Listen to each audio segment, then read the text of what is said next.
We are about to show you boys how to win a fantasy football tournament. Best Ball. 22,500 entries. It's a new tournament. The Corgi. I don't care what it's called. We're taking it home. Take a look at the prize structure. This is Best Ball. No time commitment at all during the season. Your lineup is automatically submitted. You draft an 18-round team. Half PPR.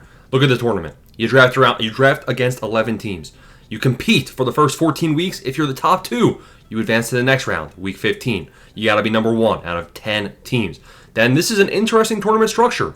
Only 4 other teams are competing in the third playoff week, and then the final week is a 75-seat final. Looking at the prize structure, if you are in that 75-seat final, you're going to turn $5 into $500 more than likely. And of course, we're going for the number 1 prize of $25,000. Interesting structured tournament. I'm going to give you boys the best advice on how to take these down with Best Ball. I'm the Best Ball god. Give me Best Ball Redraft Dynasty. I'm about to show you boys how it's done. 20 seconds per, 8 hours per pick. I ain't doing a slow draft. Heck no. Let's hop in. All right, so we find ourselves at pick number 8. That's not good. Why? Because there are 6 players that I think can be dominant in a tier of their own. And it's basically just the top 6. Oh my God, ladies and gentlemen, I've never seen that. I have not seen this once in my entire life.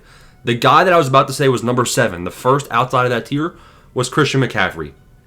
This is the most unique start to a draft I've ever seen this year. This guy in number 3 could be getting Jamar Chase at number 3. Welcome to the $25,000 prize, Mr. John 77C. Just so you guys know, CMC went number 1, Bijan went number 2, Jamar Chase goes number 3. You will never, ever see that in a normal draft. Now, we are in the first day of this tournament being live when I'm recording this, so we are going to see some unique ADPs, but CMC he was still ADP 8, Jamar Chase was still ADP 1. I'm not sure why we had such a unique start to this draft. Hopefully, we're 2 picks away. We see CeeDee Lamb and oh man. See, we're going to get a not exciting start, even though the top 7, man, was wild. We're stuck here at pick number 8. We're on the clock. We have Puka on the board. We have Neighbors on the board. We have Genty. We have Amon-Ra St. Brown. I've drafted a lot more Puka Nacua than I have Malik Neighbors. Devontae Adams is there in Los Angeles. I'm going Malik Neighbors. Oh, baby. So Malik Neighbors and Puka Nacua, I think they're both good options there at pick number 8. And really, neither one is that exciting. I think there's going to be less people taking Neighbors at 8 than Puka Nacua. So maybe we have a bit more of a unique start. I'm not going to go ahead and say, oh, this is the best pick of all time. Because really, Malik Neighbors did have an amazing rookie season. We're going to see an improvement in his quarterback play. Puka Nacua, I didn't take him for one reason and one reason alone. Maybe 2 reasons. One, Devontae Adams is there. Devontae Adams will take a lot of the red zone targets along with Terrence Ferguson. Puka Nacua did not score many touchdowns last year, which was a downside. The main downside, though, is health in my eyes, where I mean, Malik Neighbors does have health concerns as well. He's already injured in training camp, a little banged up there. But I do like Neighbors over Puka in some drafts, basically just trying to balance out my exposure. We're about to be back here on the clock. We're at pick 17. A.J. Brown, Devon Achane, Brock Bowers are the 3 names on the board. Malik Neighbors, A.J. Brown would be a pretty interesting start. But this guy sitting here before us doesn't have a receiver. I'm expecting him to take A.J. Brown from us. 3, 2, 1. A.J. Brown is not coming home. A boring start. We go Malik Neighbors as our first receiver. We go Devon Achane right here. Now, I'm not a big fan of investing this hard into running backs. Usually, I like going wide receiver out of the gate because there's good running back values later on in the draft. But just think about this, guys. This is a good piece of advice. If we go wide receiver here, I don't think it's a comparable tier. I think Devon Achane has a chance to have a true RB1 level season. Whereas Ladd McConkey, Rashee Rice, T. Higgins alone is the wide receiver 2 in his offense no matter what. Rashee Rice, injured, and I mean, I'm not a big fan of the actual off-field player. Ladd McConkey, they invest in Trey Harris. The Big Q had 8 touchdowns last year. McConkey should be good, but he was around 6 pick last year. Now he's ADP of 18. So that does scare me from the tier of wide receivers there, whereas 11 picks away on the way back around, I think it's the same caliber players. Tyreek Hill, JSN, Terry McLaurin, Devontae Adams. So we'll see who we get here at pick number 3. So the team at 1 goes CMC, Marvin Harrison, Devontae Adams. An interesting start. The team at number 3 that gets Jamar Chase, the best screaming value ever. I've never seen Jamar Chase fall past 2, and I rarely see him fall to pick number 2, but they kind of ruined their draft in my eyes. We'll see. They go Trey McBride, elite tight end, and then follow up with Josh Jacobs. I don't know if you can afford to go such heavily elite tight end followed by a Josh Jacobs pick. We'll see if they're going to be slacking at wide receiver here in the later rounds. Now we're about to be on the clock looking at the guys available. Again, I told you, look at the tier of receivers still available to us. We have Terry McLaurin. I'm at pick 32. His ADP is 30.7. Now he is slightly falling in the recent days because of the contract news. Bro, Terry McLaurin is going to get paid. Jaden Daniels is going to have his elite wide receiver. Now, JSN is on the board. Kyron Williams still on the board. Mike Evans on the board. We could also go elite quarterback here, but look at the ADPs. One of my favorite things. We are 8 picks away. Count 3, 6, 8. Jaden Daniels is 8 picks away from us as well.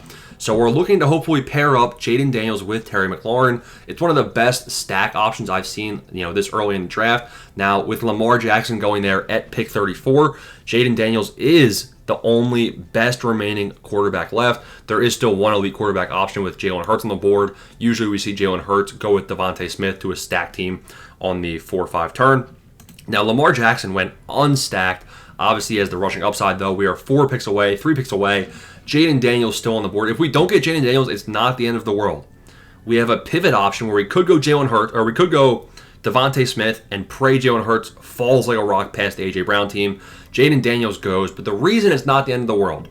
Okay, we don't have a stacked Terry McLaurin. Look at the tier of guys we have next. If I really wanted to, I could go Xavier Worthy and set up a Pat Mahomes stack. Now, Breece Hall falls to us here. His ADP is 35. We're at pick 41. That's a pretty glaring, screaming running back value. Now, there's also good wide receiver values on the board. There's Ted McMillan. There's Xavier Worthy. There's DK Metcalf, Devontae Smith. I'm going to play it safe here and go Breece Hall. Now, I think it's a little bit aggressive. We're heavily invested in the running back position. Why do I not like that? Well, look at this. In round 4, round 5, round 6, the running back values just outweigh the wide receiver values. I don't want Juwan Jennings. I don't want Jordan Addison. I don't want Brandon Ayuk, who's he's going to miss the first 4 games. Running backs, DeAndre Swift has an ADP of 75. Caleb Johnson has an ADP of 75. Pollard, 83. Aaron Jones, 83. Those guys can actually be running back plays every week, flex plays every week. So going running back with Breece Hall over some of the other viable options that were there, like Ted McMillan, like Travis Hunter, like Metcalf. Metcalf's going to be a big smash this year in my eyes. We're kind of tearing down. So we are going to be 10 picks away and start counting the ADPs. We are going to be at pick 56. There's one wide receiver left that I think I'm going to like. Devontae Smith is on the board. Cortland Sutton's on the board. George Pickens on the board. Zay Flowers, Waddle, and then Calvin Ridley with an ADP of 56. Let me tell you about Calvin Ridley, guys. Calvin Ridley has done a heck of a job averaging 1,000 yards every season with the worst quarterback play of all time. This guy reaches heavily on Calvin Ridley. He might be watching, he might be listening. Calvin Ridley goes at pick 49. We get completely sniped on him. Devontae Smith goes to an unstacked, no Jalen Hurts team. We're seeing a lot of unique picks in this draft, and that's one of the things, man. If you get in a tournament when it's just dropping, you're going to see some weird, wild things happen. We are seeing wide receiver values get completely bumped up, and our draft strategy, I'm a little bit scared now. Why? Jalen Waddle is the last wide receiver on the board that I think could be good. And look at the running back staring me in the face. Chuba Hubbard is there. Joe Mixon, Kenneth Walker, Alvin Kamara. I'm not taking Joe Burrow. Jalen Waddle is so dusty, man. See, I would much rather have Alvin Kamara than Jalen Waddle. I would much rather have Kenneth Walker than Jalen Waddle. Actually, I think that's a bit of a toss-up. We're basically going to be taking Jalen Waddle here. We're on the clock. We're taking Waddle because we need wide receivers. 2 wide receivers through the first 5 rounds is not going to cut it. You need at least 3 wide receivers through the first 5 rounds. So checking in on the rest of this draft, right? Like, this team at number 1, look at I love what they've done. They went CMC pick 1, then they smashed wide receivers. They went Marvin Harrison, Devontae Adams, Pickens, Calvin Ridley. Love the start they had. The Jamar Chase team playing catch-up at wide receiver. They now have Jamar. They have Trey McBride, elite tight end. They have Josh Jacobs as their 1 running back. Then they have Metcalf and Flowers. So they do have some serviceable wide receivers there. If Zay Flowers is an insane year, that team's wide receiver room is going to be looking very, very good. Our team is sitting with Malik Neighbors, Terry McLaurin, Jalen Waddle at wide receiver, Devon Achane, and Breece Hall at running back. It's kind of a vanilla start. We haven't really had any great, amazing falling ADPs. We haven't had any picks where, I'm so excited to take this guy. So 3 picks away. Joe Burrow still on the board at pick 60, but we don't have any Bengal stacks. We all know Joe Burrow usually goes to that T. Higgins, Jamar Chase team. You don't want to play defense. You don't want to block somebody else just for the heck of it. Looking at the wide receivers staring us in the face, I do like these wide receiver values. I think there's going to be some running back values on the way back around. We could potentially set ourselves up later with the Justin Fields, Breece Hall stack, something I found myself doing quite a bit of the time. I don't have much stock of Chris Godwin this year because of the injury. The injury does scare me, but look at the news. Optimism for week 1. This guy was insane. He was averaging almost 19 PPR points per game in 2024 prior to injury. Our wide receiver room now looks a little bit better. We have Malik Neighbors, Terry McLaurin, Chris Godwin, Jalen Waddle. 4 receivers, 2 running backs through the first 6 rounds. So now I'm hoping we're going to set ourselves up with a bit of a quarterback stack. Why? Baker Mayfield, I know, has an ADP usually around 90. Baker Mayfield has an ADP of 91.9 in this draft, and we now have Chris Godwin. We'll be fighting off the Emeka Egbuka holders. We'll be fighting off the Mike Evans holders. But if we can get a Baker stack, I would like this team a little bit much more. 3 picks away, we're 2 picks away, and there's a tier wide receiver staring us in the face. Debo, trash. Jacoby Myers, trash. Ricky Pearsall, not a big fan of. Khalil Shakir, not a big fan of. Brandon Ayuk, Darnell Mooney, not a big fan of. Josh Downs would be an insane reach. We might have to go Pacheco. We might have to go Pollard. We might have to go Aaron Jones.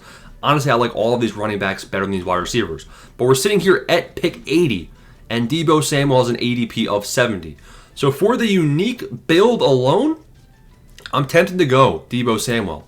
We already have Terry McLaurin, though, and going 2 of the Washington Commanders players without Jaden Daniels does kind of cap our upside. I reached.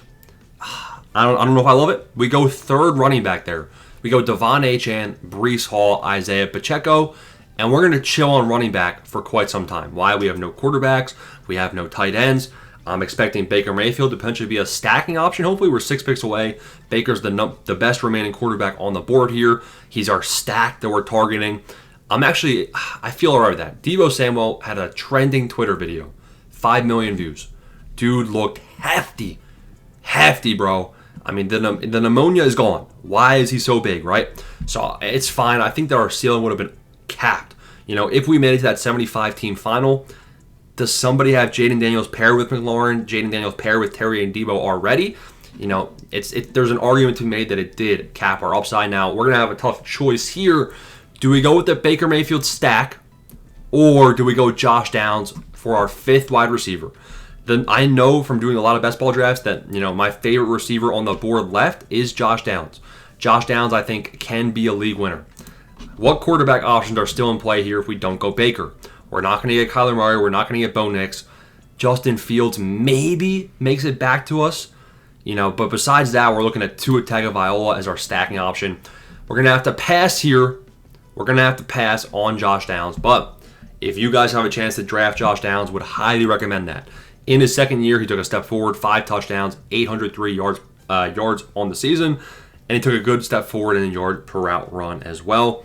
And not much competition. Only Pittman, only Warren, and then a couple, you know, bum wide receivers with Alec Pierce and Adonai Mitchell. So we are 3 picks away, and I'm liking the guys on the board. There's a Emeka Egbuka staring us down in the face. We are 2 picks away from getting a Emeka Egbuka in addition to Godwin, which would be insane for the Baker stack.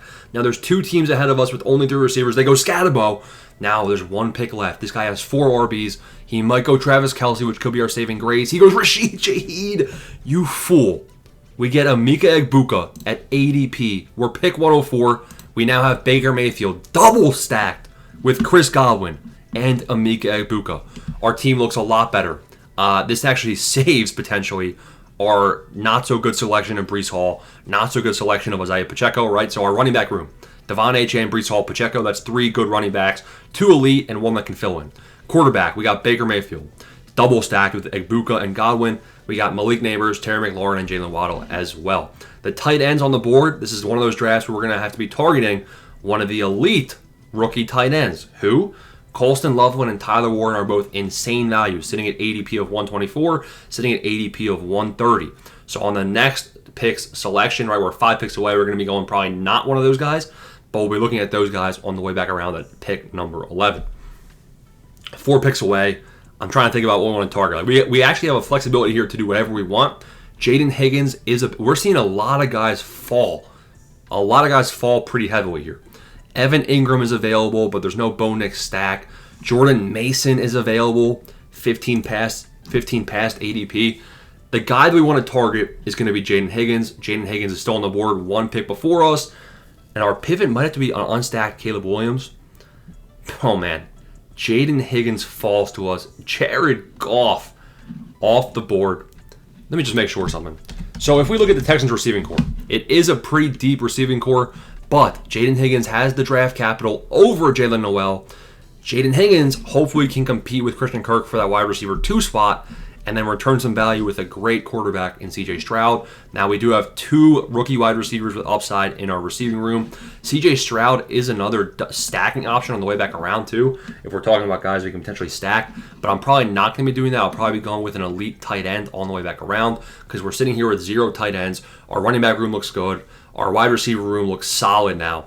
And then quarterback, we only have Baker. So quarterback and tight end is probably something I'll be bumping up here in the next couple picks. We are 3 picks away. We are now 1 pick away, and both of the rookie tight ends are still available to us. Look at the tier of receivers still available, guys.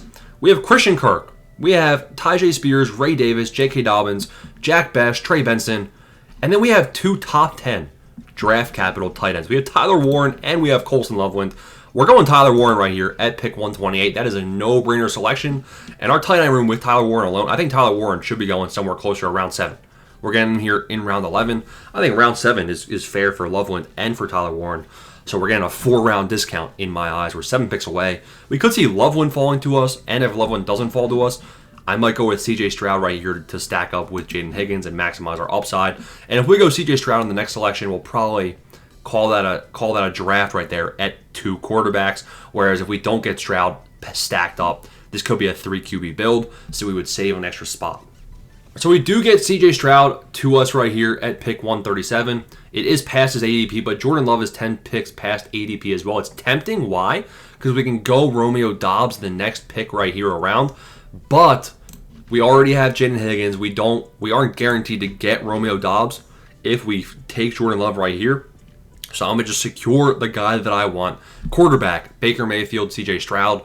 Running back room, Devon Achane, Breece Hall, and Pacheco. Wide receiver, we got Neighbors, McLaurin, Waddle, Godwin, and Ibuka double stacked with Baker. Higgins paired up with Stroud, and then Tyler Warren at tight end. We could potentially go with 3 tight ends as well with only Tyler Warren. You know, when you only invest an 11th round pick in a tight end, usually you do go 3 tight ends. But I'm pretty confident in Tyler Warren, I might only go 2. We're on the clock here at pick 13-8. Our guy gets sniped. We were looking to go with Isaiah Likely.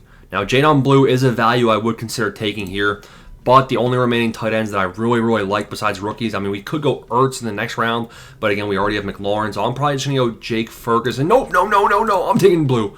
I missed my pick. You guys saw how close I was. I was between it. We saw a run of 4 tight ends. We saw Goddard off the board. Freiermuth, Likely, and Ferguson. Ferguson's going to be our second tight end. He's kind of I would consider him more of a veteran player now, having a couple of years experience under his belt. Last year was definitely a down year with 0 touchdowns with Dak Prescott, really, but Prescott wasn't even there. Prescott wasn't even healthy. Pickens comes in, which is going to hurt his target share potentially. I think Ferguson, I mean, how can you be worse than 0 touchdowns? So if Prescott's healthy, I think Ferguson will get some red zone looks. We already have Tyler Warren as our second tight end. We could probably go with 3 tight ends in this build. We probably will. On the way back around, we're 4 picks away. There's some guys I'm looking at. We have Jalen McMillan, which would obviously be our 3rd Tampa Bay wide receiver. I don't know if you can invest that heavily all into one receiving core. Obviously, the winner of Best Ball Mania last year had the entire Bengals offense, but I think we want to maximize in other scenarios. I'm also tempted to do something crazy here. I am about to do something crazy and take our 3rd quarterback. I think this team doesn't need a 3rd. Jadon Blue falls. Jadon Blue falls to us at 161. You're sitting here with Devon Achane, receiving back, and Jalen Waddle, wide receiver. You could use a running back pretty dang bad, or you chase the stacking, you chase the points, and Tua Tagovailoa comes home as our 3rd quarterback. At quarterback, we have Baker Mayfield, C.J. Stroud, Tua Tagovailoa. They all have very good stack options. At running back, I would now consider us a bit underweight. we went heavy. We went round 2 and round 3 with Devon Achane and Breece Hall. Then we go Pacheco. So we basically have 2 elite running backs and then Pacheco. We're going to be chasing running back values. We'll probably go 2 more running backs. At receiver, we have Malik Neighbors, Terry McLaurin, Jalen Waddle, Chris Godwin, Ibuka, Jaden Higgins. And at tight end, we have Tyler Warren and Jake Ferguson. So we are going to have 15, 16, 17, 18. We have 4 picks left.